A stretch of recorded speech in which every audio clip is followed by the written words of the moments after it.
오늘 하나님의 말씀 아모스서 5장 21절에서 26절까지 말씀 구약 1280페이지에 있습니다. 아모스서 5장 21절에서 26절까지 말씀 다 자신 줄 알고 제가 받들어 봉독하겠습니다. 내가 너희 절기를 미워하여 멸시하며 너희 성회들을 기뻐하지 아니하나니 너희가 내게 번제나 소제를 드릴지라도 내가 받지 아니할 것이요 너희 살찐 희생의 화목제도 내가 돌아보지 아니하리라. 네 노래소리를 내 앞에서 그칠지어다. 네 비파 소리도 내가 듣지 아니하리라. 오직 공법을 물같이 정의를 하수같이 흘릴지로다. 이스라엘 족속아, 너희가 40년 동안 광야에서 희생과 소제물을 내게 드렸느냐? 너희가 너희 왕식굿과 너희 우상 기운 곧 너희가 너희를 위하여 만들어서 신으로 삼은 별 형상을 지고 가리라. 아멘. 오늘 본문 말씀을 중심으로 해서 정의를 하수같이 흘릴지로다라는 제목으로 말씀을 나누고자 합니다. 오늘은 신앙생활을 하는 자라면 누구나 궁금해하는 여호와님께서 가장 싫어하시는 것은 무엇인가? 이런 문제에 대해서 한번 알아보고 한 나라의 멸망에 이르는 원인은 무엇인지, 어떻게 하면 어떻게 했길래 멀쩡했던 나라가 갑자기 망하게 되는지 하는 문제에 대해서 한번 말씀드리고자 합니다. 이러한 중요한 문제에 대해서는 아모스 선지자를 통해서 북이스라엘에게 경고하신 하나님의 말씀이 있으므로 이 말씀을 통해 알아보고자 한다는 것입니다. 아모스 선지자가 활동하던 그 시대 때에 북이스라엘은 여로보암 2세 왕이 다스리던 시대였습니다. 그때는 북이스라엘 역사 중에서 외형적으로는 가장 왕성하고 가장 힘을 과시했던 때였습니다. 다시 말해서 세상적으로 볼 때는 자랑할 만한 나라였다는 것입니다. 전쟁을 하면 승리하여서 영토를 넓히게 되었고, 무역을 하면 성공해서 부와 재산의 축적이 그 어느 때보다도 왕성하게 이루어졌다는 것입니다. 이러한 사실은 열왕기하 14장 25절 26절에 잘 기록되어 있습니다. 이스라엘 하나님 여호와께서 그 종 가드헤벨 아밋대의 아들 선지자 요나로 하신 말씀과 같이 여로보암이 이스라엘 지경을 회복하되 하맛 어기에서부터 아라바 바다까지 하였으니 이는 여호와께서 이스라엘의 고난이 심하며 매인자도 없고 노인자도 없고 이스라엘을 도울 자도 없음을 보셨고 라는 말씀 속에 잘 기록되어 있습니다.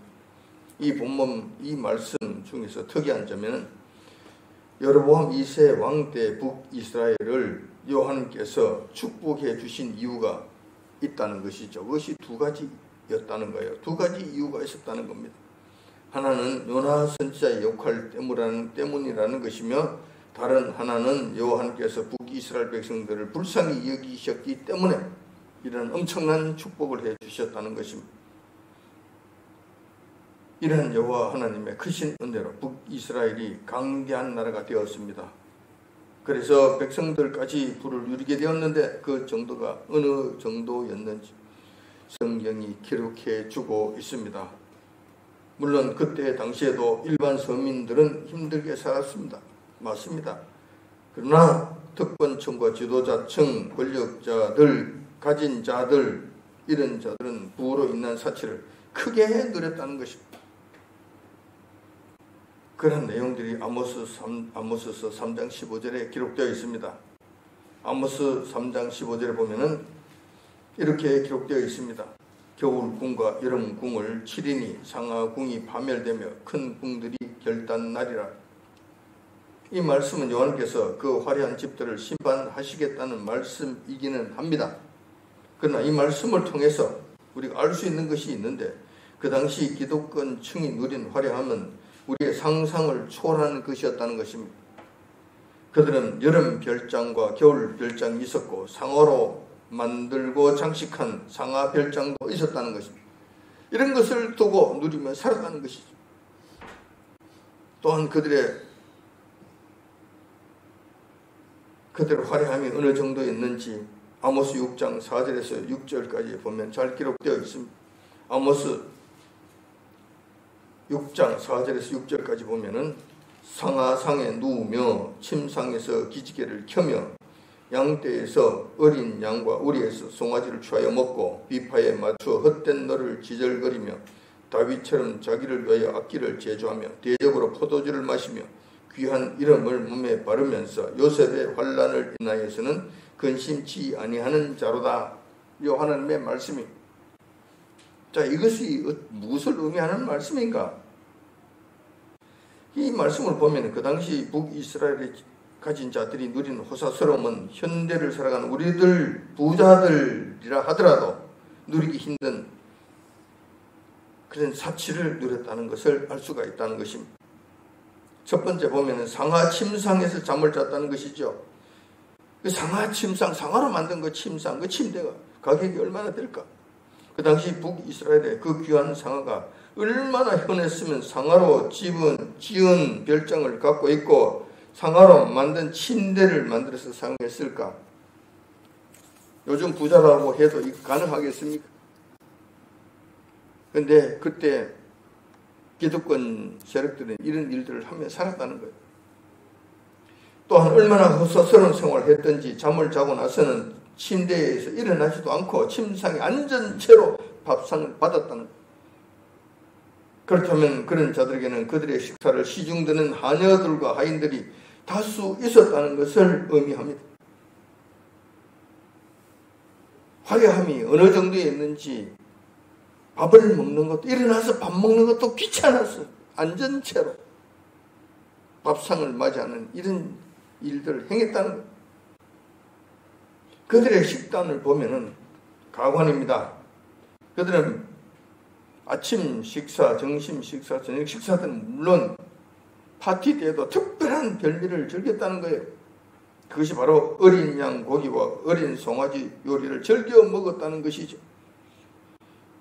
다시 말해서 그들은 굉장한 식도락가들이었다는 것입니다. 고기를 어떻게 먹습니까? 그 당시에 일반 사람들이 어떻게 고기를 먹느냐고. 고기조차도 1년에 한 번 구경 활동하는데 그들은 고기 중에서 최상급인 고기인 어린 양, 어린 송아지 그게 가장 좋은 부위들만 골라서 그런 것만 먹었다는 거예요. 요즘도 그렇게 할 수 있을까요? 요즘 부자들이 그렇게 할 수 있을까요? 송아지, 암송아지, 그것도 어린 송아지, 어린 양, 그들만 골라서 매번 그렇게 먹고 그렇게 할 수 있겠냔 말이에요. 여러분들 소고기 먹기도 힘들잖아요. 근데 이들은 그렇게 했다는 거예요. 그런 다음에 그들이 배가 부르면 일은 하지 않고 유흥을 즐겼다는 것인데 비파라고 하는 그 당시 최고의 악기를 동원해서 연주를 하게 하고 자신들은 노래를 따라 흥얼거리는 유흥을 즐겼다는 것입니다. 아마도 야간에 연예인들을 집으로 불러다가 질펀한 파티를 연 것으로 보인다는 거예요. 그 외에도 여인들은 자신의 몸 치장을 위해서 엄청난 공을 들였는데 귀한 기름을 몸에 바르며 라는 말씀이 그 말씀이라는 거예요. 얼굴에 바르는 건 그 이해를 한다 칩시다. 근데 온몸에 갖다 발랐다는 거, 그 귀한 것들을 발랐다는 것입니다. 속된 말로 우유로 목욕을 하고 최고 화장품으로 몸단장을 했다는 거예요. 그러면서 파티에 나가고 파티장에서는 귀한 포도주를 대접으로 물 마시듯이 마시고 그런 화려함의 극치를 보였다는 것이죠. 이러한 사치는 현대를 살아가는 현대인들까지도 감히 흉내내기 힘든 화려함의 극치라고 해야 할 것입니다. 아모스 선자 시절 북이스라엘 모습이 이러했다는 것이며 이러한 부유함은 여호와 하나님께서 그들을 불쌍히 여기셔서 베풀어 주신 축복에 기인했다는 것입니다. 하나님의 축복을 이런 식으로 사용하면 될 것인가? 이런 식으로 낭비하면 될 것인가? 이런 식으로 타락한 모습을 보이면 되겠는가? 하나님의 축복을 이런 식으로 사용하면 되겠는가라는 것이.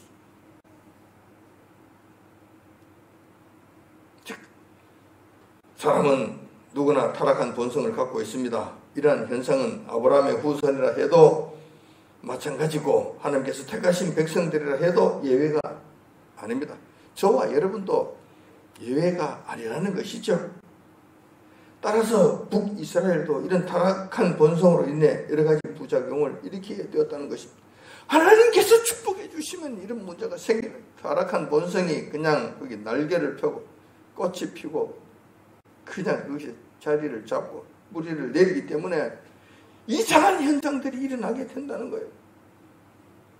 거룩한 모습을 보이는 것이 아니라 타락한 모습들을 보인다는 거예요. 다시 말해서 배고프고 힘든 상태가 되면 여호와 하나님을 찾고 도와주기를 간구하지만 엎드려서 주님 도와주옵소서 겸손한 모습들을 보이지. 하나님 앞에서 하나님께서 물질적 축복을 주시면 기고만장해서 섭취에 몰두하게 되고 더 많은 사치를 위해서 돈을 탐닉하게 되고 이는 자연적으로 도덕적 타락으로 이어지고 여호와 하나님을 떠나 우상 숭배로 이어지게 된다는 것입니다. 축복의 권능이셨던 여호와 하나님을 배신하고 여호와의 율법을 저버린다는 것입니다. 그는 그거 하면 안 돼. 술을 먹고 그렇게 타락한 모습을 보이면 안 돼. 술 취하면 안 돼. 했을 때 어우 하나님 귀찮습니다. 좀 오지 마시옵소서. 율법 좀 절로 비켜. 저리가 좀 저리가.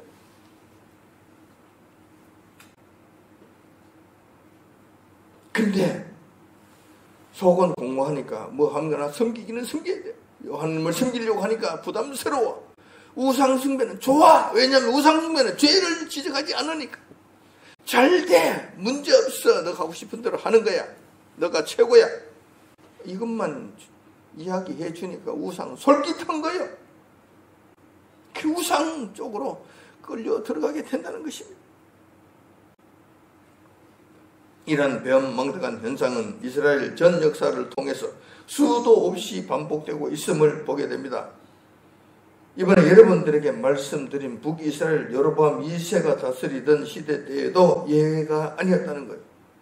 여호와님의 축복 속에 풍요함을 누리던 북이스라엘 백성들이 여호와께 보인 태도는 불순한 것,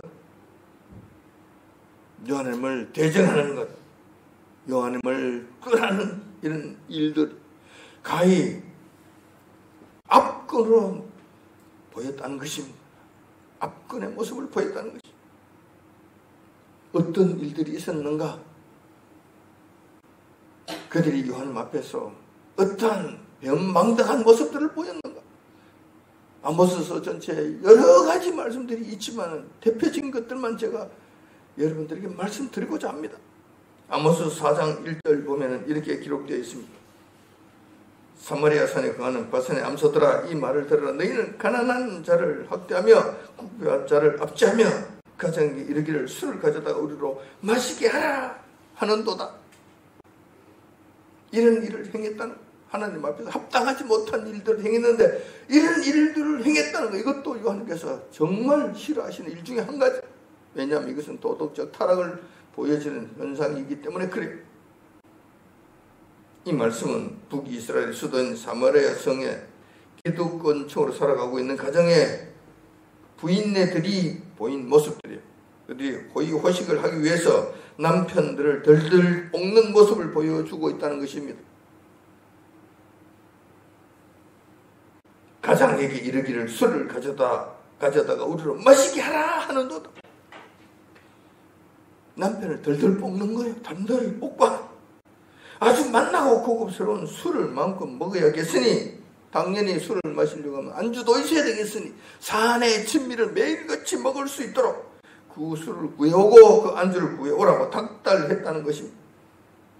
이라는 모습은 특별한 것이 아니라 북이스라엘 수도 사마리아 성이라는 그 성 내에서 일상화된 현상이라는 것이죠. 그러니 이 남편들은 이 부인네들의 닥달에 그것을 견디지 못해서 서로 경쟁적으로 그 일들을 행했다는 것이죠. 옆집에서 그러니 나도 그래 되고 나도 그러니 그 뒷집도 그래야 돼. 서로 경쟁적으로 이런 일들을 행한다는 거예요. 옆집 아저씨는 잘도 해오더니만 당신은 뭐 하느냐고. 남자의 자존심을 그냥 팍팍 끌어대는. 그래 그 남자는 어떻게 하겠어? 나가서 무슨 재주로 구해오느냐 말이야. 무슨 재주로 불법을 행하지 아니하고 그들 구할 수 있겠느냐. 연약한 자들을 그들을 압제하고 그들의 것을 빼앗지 않고는 그 어디서 구해오느냐 말이야. 이런 일들을 순환적으로 더 악한 일로 계속 반복되는 현상으로 이어지게 된다는 거예요.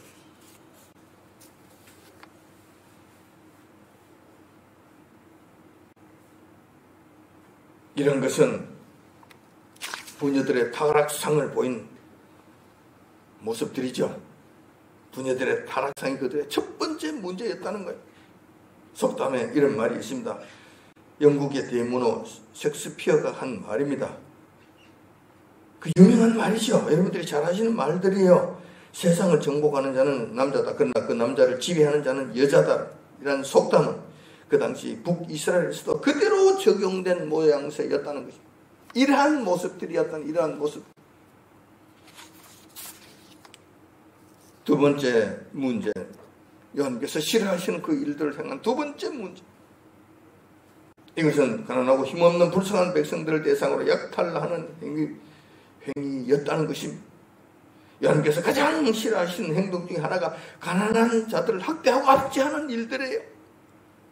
하나님께서는 항상 가난한 자를 돌봐주라고 말씀하시는 거예요. 나의 마음이 항상 그곳에 가 있다고. 그래서 가난한 자를 잘 돌봐주게 되면 하나님께서 기뻐하시는 거예요. 반면에 가난한 자를 압제하고 약탈하고 그를 괴롭힌다. 하나님께서 굉장히 싫어하신다는 거예요. 이 일을 북이스라엘 백성들이 행했다는 것이 사마리아 성에 있는 그 기득권 세력들이 그 일을 행했다는 거예요. 아모스 2장 6절 8절에 보면 아모스서 2장 6절에서 8절 사이에 보면 그 당시 가난한 자들을 대상으로 하는 약탈 행위가 얼마나 심했는지 잘 나타내 보이고 있다는 것입니다. 그 말씀을 보면 이렇습니다. 여호와께서 가라사대 이스라엘의 서너 가지 죄로 인하여 내가 그 벌을 돌이키지 아니하리니 저희가 은을 받고 의인을 팔며 신한캐를 받고 궁핍한 자를 팔며 가난한 자의 머리에 있는 티끌을 탐내며 겸손한 자의 길을 굽게 하며 부자가 한 젊은 여인에게 다녀서 나의 거룩한 이름을 더럽히며 모든 단 옆에서 전당 잡은 옷 위에 누우며 저희 신의 전에서 벌금으로 얻은 포도주를 마시며. 이 말씀을 통해 우리가 알 수 있는 것은 그 당시 북이스라엘은 비리의 온상이었으며 온갖 불의의 종합백화점이었다는 사실이라는 것입니다. 이 아모스서에서 말씀하신 이 요한께서 말씀하신 이 말씀을 살펴보자면 이런 거예요. 그때 당시 어떤 지경이었는지 살펴보자면 이런 거예요. 재판관들이 있는데 이 재판관들은 돈을 받고 멀쩡한 의인을 아무런 죄도 없는 자를 구속시키고 감옥에 보내는 일을 했다는 것입니다. 이런 일들을 행했다는 거예요. 멀쩡한 자를 돈 받고 이런 일들을 행했다는 거예요. 마치 지금 우리나라를 보는 것 같지 않습니까? 우리나라 최고의 법관이라 하는 이 인간들이 무슨 짓을 지금 하고 있습니까? 그들이 왜 그런 일을 하겠습니까? 배후에 무슨 일이 있었습니까? 그들이 돈을 받지 않고 이런 일들을 행했겠습니까? 어마어마한 돈 거래가 없이 이런 일들을 행하겠습니까? 하나님께서 가장 싫어하는 질 중에 하나인 이 일들 지금 이 땅에도 일어나고 있고 그 당시에도 행했다는 거예요. 이런 못된 일들을 행했다는 것이죠. 또 이 본문 말씀을 통해서 하나님께서 야단치신 일은 이것입니다. 궁핍한 자에 대한 압제라는 것이죠. 궁핍한 자는 어떤 자입니까? 다시 말해서 보릿고개를 맞이해서 식구들이 먹을 것이 없어 굶을 지경이 되었다는 거예요. 또 이런 상황을 이용해서 그들이 부유한 자에게 와서 나리님 우리 가족들이 지금 굶어 죽게 되었습니다. 그래 쌀 한 말만 좀 빌려주시면 안 되겠습니까? 한 말만 좀 우리에게 빌려주시면 저희들이 가을에 대해서 농사 지어서 한가마이를 갚아드리겠습니다. 뭐 이런 것이죠. 자, 이럴 때 그들이 그것을 이용해서 신 한 켤레의 값을 주고 그 집 딸을 노예로 데려온다는 거예요. 신 한 켤레 값이, 지금 신 한 켤레 값이 얼마입니까? 한 5만 원? 한 10만 원? 모르겠어요. 또 비싼 신발은 뭐 40만 원, 50만 원도 한다는, 모르겠어요. 하여튼 그 값을 주고, 다시 말해서 헐값으로 주고 그 집 딸을 데리고 온다는 건, 노예로 그냥 사온다는 거예요. 쌀 한 마리를 달라고 네가 갚는다고? 작년에 못 갚았잖아. 말은 그렇게 하지만 네 못 갚을 거 아니야. 못 갚을 거니까 내가 그렇게는 못 주겠어. 내가 줄게. 쌀 한 마리 줄게. 아니야, 쌀 한 가마리 줄게. 너 딸 내게 보내. 내가 데려가겠어. 이렇게 했다는 거예요. 이 짓을 했다는 거예요. 하나님께서 얼마나 이거 싫어하시는지 아세요? 하나님께서 이거 얼마나 진노하시는지 아세요? 이런 일들을 행했다는 거예요. 이런 일들이, 가진 자들이 그렇게 해서 암송아지 고기를 먹고, 어린 양 고기를 먹고, 고급 술을 퍼마시고, 뭐 온몸에 기름칠을 해대면서 그렇게 살았다는 거예요.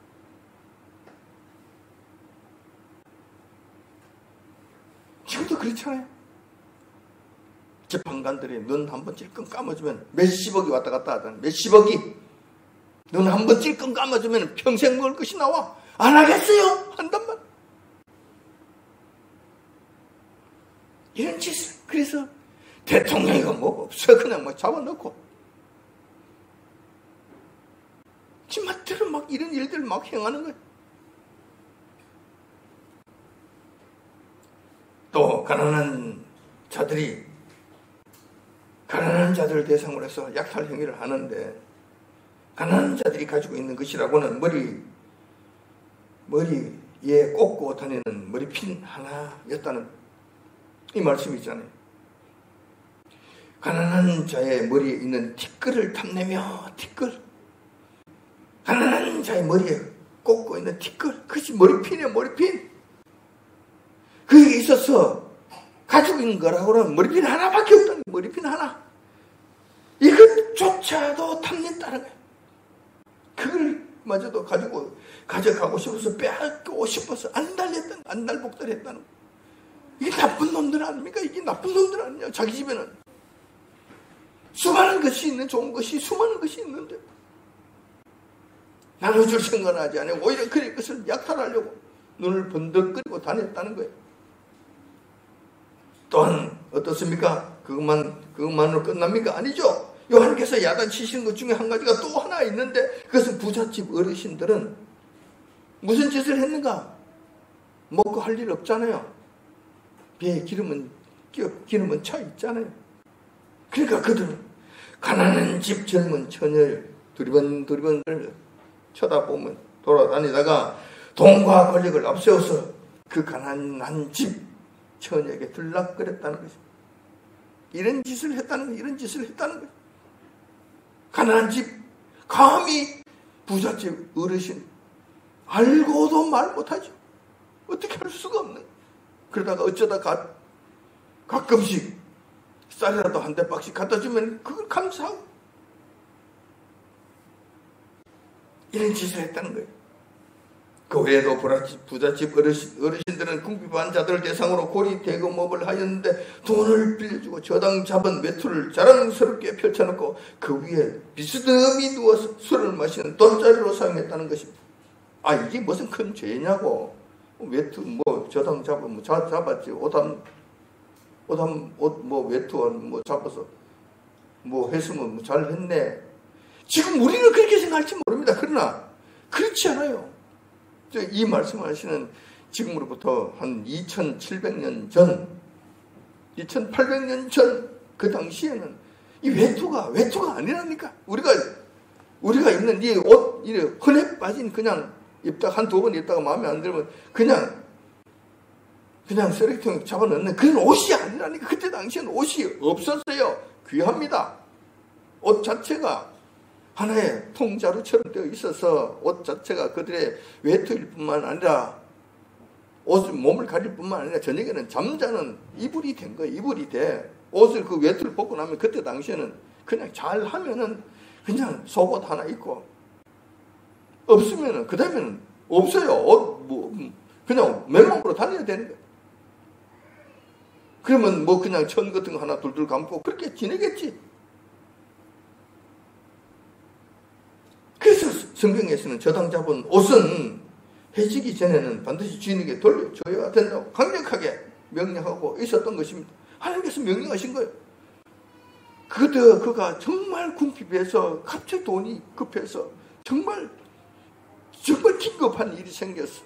돈을 빌리게 되면 어쩔 수 없이 옷을 저당 잡고 돈을 빌리게 되면은 저녁 되면 돌려줘라. 그 다음날 다시 저당 잡는 한이 있더라도 저녁에는 일단 돌려줘라고 말씀하시는 거예요. 왜 그러냐? 그래 출애굽기 22장 26절에 기록되어 있잖아요. 너가 이웃의 옷을 저당 잡거든 해가 지기 전에 그에게 돌려보내라 라고 명령하고 명령하셨고, 또 이어서 출애굽기 22장 27절에는 그 이유를 설명해 주셨는데 이렇게 말씀하시는 거예요. 그것이 유일한 옷이라. 그것이 그의 알몸을 가릴 옷인즉 그가 무엇을 입고 자겠느냐? 그가 내게 부르짖으면 내게 들으니 나는 자비로운 자의 시민이라 라고 명백하게 금지하셨다는 것입니다. 저녁 되면 그것을 이불 삼아 덮고 자야 되는 거예요. 근데 알다시피 이스라엘 땅은 광야가 많잖아요. 낮에는 덥고 밤에는 춥습니다. 밤에 잠을 자는데 이불도 없이 알몸으로 잔다. 그 어떻게 하겠냔 말이에요. 잠을 잘 수 있겠냔 말이에요. 덜덜덜덜 밤새도록 덜덜덜덜 떨거든 아니면 잠을 못 잔다. 아침에 잠을 자야 아침에 일을 하는데 밤새도록 잠을 못 잔다. 밤을 잠 덜덜 떨면서 그가 무슨 이야기를 하겠냐는 거예요. 요 하나님께 아른다는 하나님 아버지 나 옷 주시면 안 되겠습니까? 추워서 죽겠습니다. 하나님 나 어떻게 좀 해주시옵소서. 한다는 거예요. 그들에게 기도한다는 거예요. 이 기도를 하나님께서 들으신다는 것이죠. 들으시면서 부자에게 가진 자에게 하나님께서 말씀하신다는 거예요. 너 그렇게 해서 되겠냐? 내가 그것을 기억하겠다라고 말씀하신다는 거예요. 그래서 저당 잡은 옷을 그렇게 하면 안 된다. 돌려주라는 말씀이에요. 가진 거 있으니 그냥 하루쯤 저당 잡았다가 저녁 되면 주고 돌려주고 입고 살고 그것으로 일하도록 해야 되지 않겠느냐고 하는 것이 하나님의 마음이시라는 거예요. 자비하신 하나님의 마음이시라는 거예요. 근데 그들은 그렇게 했느냐? 아니, 돗자리처럼 깔아놓고 앉아서 술이나 퍼마시는 그런 일에 사용하며 히히덕거리고 낙낙거리고 그렇게 했다는 것입니다.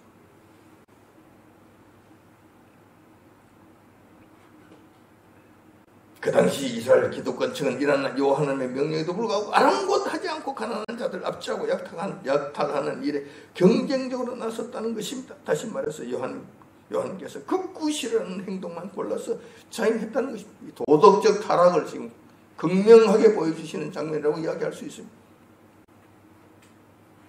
세 번째 그들의 문제가 있는데 이 죄악상은 뭐냐면은 북이스라엘의 가장 큰 죄악상인데 이것은 바로 그들이 여호와 하나님을 떠나 우상숭배에 빠져 들어간 것이라는 사실입니다.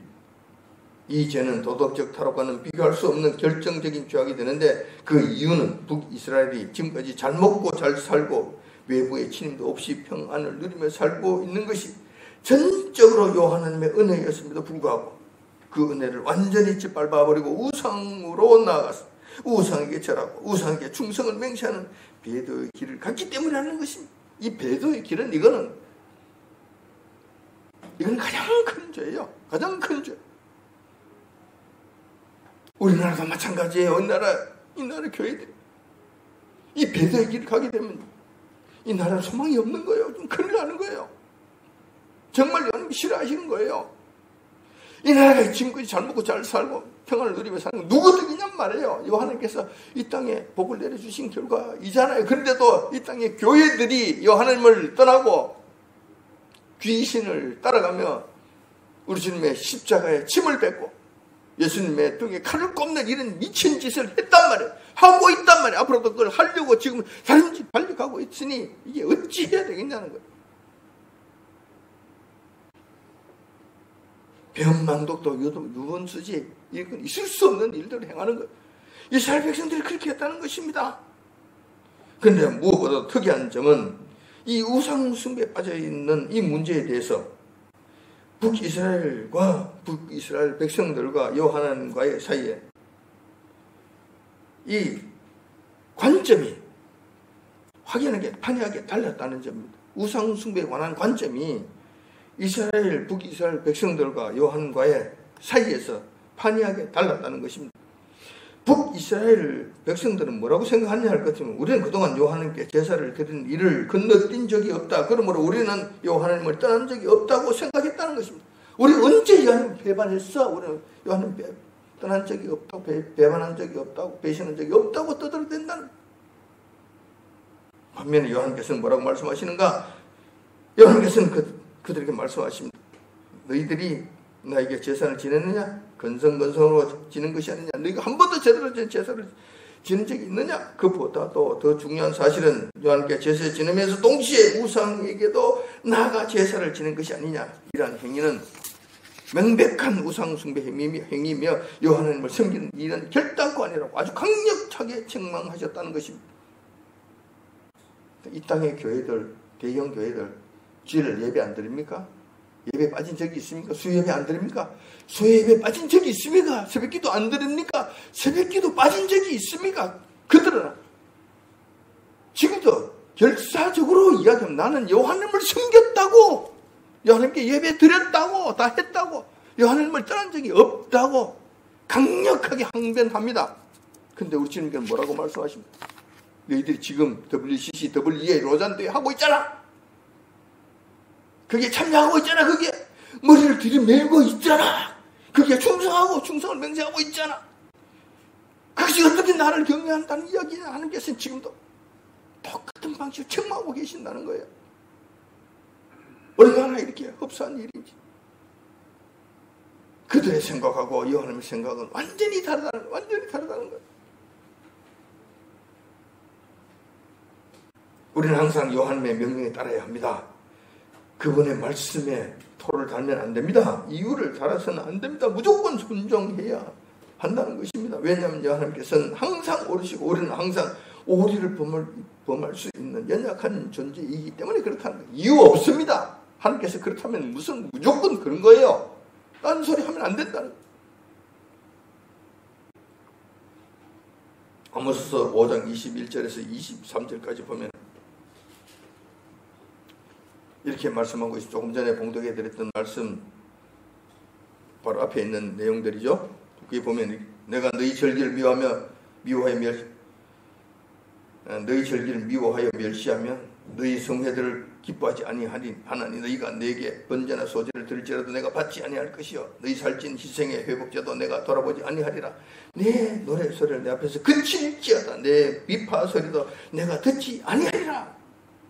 이 말씀은 북이스라엘이 부지런히 여호와 하나님께 제사를 드려도 받지 않으시겠다는 것이며 거창한 찬양대와 오케스트라를 동원한 찬양을 부른다 할지라도 듣지 아니하시겠다는 하나님의 말씀이신 것입니다. 오히려 그 소리 그치라는 거예요. 내가 듣기 싫으니 그런 오케스트라 그런 찬양대 그치라는 거예요. 하지 말라는. 이어서 아모스서 5장 25절 26절까지 보면 여호와 하나님께서 왜 그들의 제사를 받지 아니하셨는지 그 이유를 설명해 주고 있습니다. 그 말씀에 보면 이렇게 기록되어 있습니다. 이스라엘 족속아 너희가 40년 동안 광야에서 희생과 소제물을 내게 드렸느냐? 너희가 너희 왕 식굿과 너희 우상 기운 곧 너희가 너희를 위하여 만들어서 신으로 삼은 별 형상을 지고 가리라. 이 말씀은 북이스라엘 백성들이 여호와 하나님께는 진정으로 받으실 만한 제사를 드린 적이 없다고 지적하신 말씀이며 또한 이들 백성들이 식굿과 기운이라고 하는 별을 그들의 신으로 삼아 정성껏 섬겼다는 사실을 여호와께서 지적하고 책망하셨다는 것입니다. 이 땅의 교회들이 이 말씀에 자기가 할 수 있겠는가? 혹이라도 저희들은 그러지 아니하는가? 다시 한번 살펴봐야 된다는 것입니다. 그래서 저는 예배 드릴 때 정말 조심하는 거예요. 혹이라도 이게 잘못된 사상이 여기에 들어갈 수 있는가? 여호와는 이 외에 다른 것을 섬기는 듯한 이런 모습과 모양이나 형상이라도 티끌만큼이라도 이게 참 그게 가담될 수 있는가 싶어서 저는 정말 조심하는 거예요. 그렇게 하지 않으려고 조심한다는 거예요. 아모스 선지자 시대 때 북이스라엘의 상황이 영적 상황이 이런 모습이었다는 것이며 지극히 타락한 모습이었다는 것입니다. 그들의 타락상은 세상적 물질적 타락은 물론이고 영적으로도 썩어 문드러진 상태였다는 것입니다. 이러한 북이스라엘의 타락상으로 인한 결과는 어떠했을까? 우리는 궁금하지 않을 수 없습니다. 그 결과 여러분께서 분명하게 말씀하셨습니다. 죄에 대한 대가는 심판이며 죽음이었다는 것이죠. 아모스서 2장 6절 상반절에 이렇게 말씀하고 계십니다. 여호와께서 가라사대 이스라엘의 서너 가지 죄로 인하여 내가 그 벌을 돌이키지 아니하리니 그 벌을 돌이키지 아니하시겠다는 이 말씀은 요한께서 이스라엘을 심판하시기로 작정하셨다는 것과 죄가 반전한 요한께서 심판을 확정짓게 되시면 결단코 돌이키지 않으시고 반드시 행하시겠다는 선언의 말씀이었다는 것입니다. 하나님께서 오래 참으시지만 한번 이렇게 선언하시면 돌이키지 아니하신다는 이 정말 엄연한 사실을 여러분들 잘 기억하셔야 돼요. 정말 하나님 두려운 줄 아셔야 된다는 거예요. 그렇다면 여호와께서 북이스라엘에게 무슨 심판을 하셨을까? 구체적으로 어떤 심판이 있었을까? 5장 27절에 잘 기록되어 있잖아요. 아모스 5장 27절에 이렇게 기록되어 있습니다. 내가 너희를 다메섹 밖으로 사로잡혀 가게 하리라. 이는 만군의 하나님이라 일컫는 여호와의 말씀이라. 자, 이 말씀 보면 북이스라엘을 완전히 망하게 해서 그 백성들이 모두 다메섹보다 더 먼 곳으로 흩어버리시겠다고 말씀하신 것입니다. 그 결과는 어떻게 되었을까? 아모스 선지자를 통해 경고하신 말씀은 어떻게 된 것인가? 그 말씀 하신 다음에 그 말씀이 주어지신 다음에 그 튼튼하고 견고하고 영원해 보였던 북이스라엘이 여로보암 2세 왕이 죽고 난 다음 국력이 급속하게 쇠약해지게 됩니다. 그래서 이 말씀이 있으신 지 한 40여 년이 지난 BC 721년에 북쪽 아수르라 하는 제국에 의해 그 무시무시한 아수르 제국에 의해 완전 멸망당하는 이런 일들이 참사하게 이루어졌다는 것이지. 그런 다음 아수르 제국 전력으로 끌려가 다메섹 이북에 그 북쪽으로 끌려가서 흩어져 버림을 당하는 이러한 심판을 받게 됐다는 것이죠. 역사적으로 일어난 사건이에요. 역사적으로 있었던 사건입니다. 여기서 우리는 처음 말씀으로 돌아가서 북이스라엘이라고 하는 한 나라가 멸망하게 된 원인은 무엇인가 하는 질문에 대한 대답을 찾아보고자 하는 것입니다. 그것은 지금까지 살펴본 바와 같이 도덕적 타락과 영적 타락 때문에 일어나는 것입니다. 그 중에서도 특히 영적 타락은 여호와 하나님을 떠나 우상 숭배에 빠졌을 때 어김없이 여호와 하나님의 진노하심이 임하게 된다는 것입니다. 이렇게 해서 망한다는 것이죠. 그렇다면 한 나라가 여호와 하나님의 진노에서 벗어나 살아남을 수 있는 비법은 없는가? 여호와 하나님 앞에서 도덕적으로 타락하고 영적으로 타락하면 그 나라는 망하게 된다. 우리나라가 지금 그 지경에 이르러서 벽척간두까지 같은 아슬아슬한 상황까지 갔었다는 것입니다. 도덕적으로 타락하고 영적으로 타락함으로 말미암아 북이스라엘이 멸망한 것과 똑같은 방식으로 멸망 길로 들어갈 뻔한 벽척간두에 서 있었다는 거예요. 우리나라가. 그런데 살아남을 수 있는 비법이 있는가? 이런 것을 살펴보는 것은 한 나라가 여호와 하나님 앞에서 생존하기 위해서는 무엇보다 중요한 사실이라는 거예요. 그래서 이것을 알아볼 필요가 있는 것이죠. 그 비법은 아모스서 5장 14절 15절에 기록되어 있습니다. 거기 보면 너희는 살기 위하여 선을 구하고 악을 구하지 말지어다. 만군의 하나님 여호와께서 너희의 말과 같이 너희와 함께 하시리라. 너희는 악을 미워하고 선을 사랑하며 성문에서 공의를 세울지어다. 만군의 하나님 여호와께서 혹시 요셉의 남은 자를 긍휼히 여기시리라.